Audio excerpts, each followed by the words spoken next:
A second time, and I call the honourable member for Ryan. Thank you, Mr Deputy Speaker. I rise to support the Superannuation Legislation Amendment Trustee Governance Bill 2015.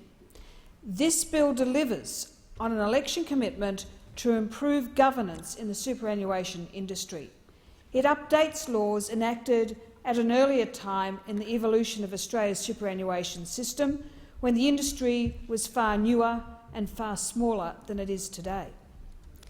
These days, the superannuation industry has more than $2 trillion in assets under management, a figure equivalent to 120% of Australia's GDP. As the former minister noted in introducing the bill, this figure is expected to grow to $9 trillion by 2040. And, Mr Deputy Speaker, it is an industry in which most of us indeed have a stake. For many Australians, their superannuation fund is their largest single investment outside the family home. This bill affords a protection of a governance regime that will better safeguard the superannuation accounts of all Australians. In light of the current size and anticipated future growth of the industry, it is both reasonable and necessary to bring governance requirements for all superannuation funds up to best practice standards and, importantly, in line with those expected of corporate superannuation funds and Australian Stock Exchange-listed companies. Mr Deputy Speaker, this bill does just that. It modernises board requirements to ensure that super fund boards represent the broad range of skill sets required to manage a sophisticated investment vehicle. At present, corporate and industry super funds are required to have equal numbers of employers and employees or member representatives. However, the number of independent directors is currently limited to 1 in the absence of APRA one-off approval. This bill will ease limitations on the number of independent directors and will instead require superannuation trustee boards to have a minimum of 1/3 independent directors as well as an independent chair. This is not an unreasonable requirement. Indeed, other corporate sectors such as listed companies, banks and general insurers all require, as a minimum, a majority of independent directors with an independent chairman. It is also international best practice in many countries overseas. No one particular sector of the industry is targeted by this bill, as the changes apply equally to all corporate, industry, public sector and retail funds. The origins of this bill can be traced back several years to the recommendations of the 2010 Cooper Review commissioned by the former government. That review recommended that superannuation trustee boards include a higher number of independent directors. The findings of the Cooper Review were reflected in the more recent Financial System Inquiry, which came to similar conclusions.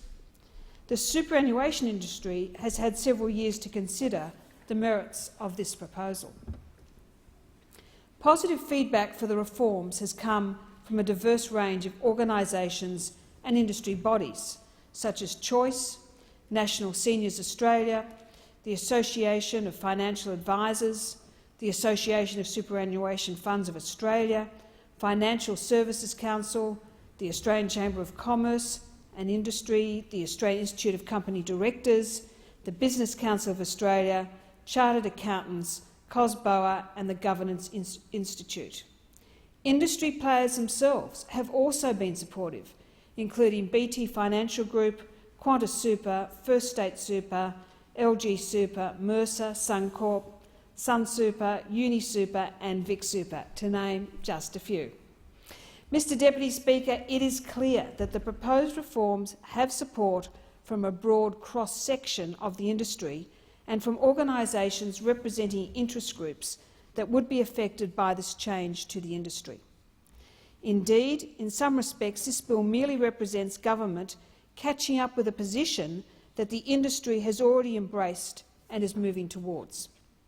Industry super funds such as Catholic Super, First State Super, Host Plus, Prime Super, UniSuper and Vic Super are already moving constructively towards incorporating the changes.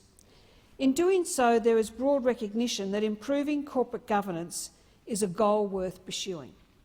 Irrespective of performance, independent of any consideration of investor return, superannuation funds are recognising that their board structures need to evolve. They recognise that everyday investors need to have full confidence that the board has their best interests at heart and has the skill and capacity to act in their interests. I note with interest that other commentators have recognised the need for change. Members opposite may be interested in the comments of former Australian Workers' Union boss Paul Howes, who noted that, and I quote, "Equal representation has been a success, but the evolution of the super industry is important, and I can't see anything negative in having more independence on boards." We know from experience that the Parliamentary Labor Party has a long record of heeding the words of Mr Howes. In fact, I remember a certain evening back in 2010 when a mere appearance by Mr Howes in a late-night ABC interview was enough to bring down a Labor administration. To those opposite, I urge them to heed his words again. This time, I can assure them, they will not live to regret it. Mr Howes support serves to further highlight the point that unions have nothing to fear from these reforms. Industry super funds with a commitment to good corporate governance have nothing to fear from these reforms.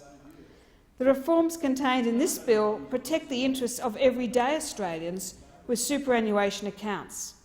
They will improve confidence in the corporate governance arrangements of superannuation funds, and they bring Australian superannuation funds in line with national and international best practice.